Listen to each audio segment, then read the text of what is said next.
they don't, they hear so much about Muslims and violence, ISIS and all this stuff. You look at the number of people ISIS, I don't like ISIS, okay? I don't support ISIS. There's lots of things they do that are absolutely unacceptable. But if you look at the number of people, let's say, that the Egyptian government now has in prison, number of people that the Egyptian government killed since the coup of 2013, I mean, you're talking about thousands and thousands of civilians. Maybe dozens of thousands of people in prison, wrongly being tortured and raped in prison.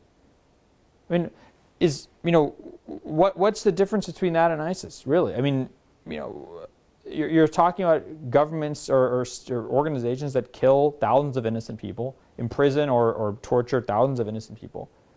But no one thinks about, all they hear is how bad ISIS. They don't think about other things that, so they're convinced that somehow Islam leads to these evils. But there's exactly the same number of evils or amount of evil being done by something that's absolutely that's not justified by Islam at all, or not even attempting to justify itself.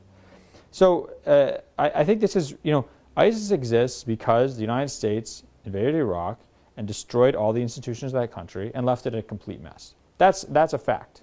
Okay. ISIS doesn't exist because of Islam, because Islam was in Iraq before 2003, and there was no Sunni extremists, there was no Sunni terrorism, there was no ISIS before 2003. This emerged in Iraq because of the United States invasion. That's what caused ISIS. Islam didn't cause ISIS.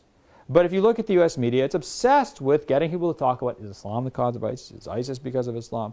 Why does it do that? Because the function of media and government is to prevent people from actually, in this case, prevent them from actually reflecting on the actual causes of this phenomenon, which is United States unjust warmongering.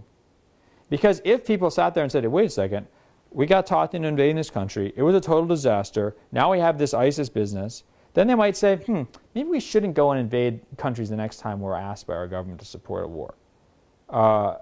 That's not what the kind of power elites or the military media industrial complex wants. They don't want people thinking like that. So they have to sit and place the focus on some other cause. Oh, this is because of Islam.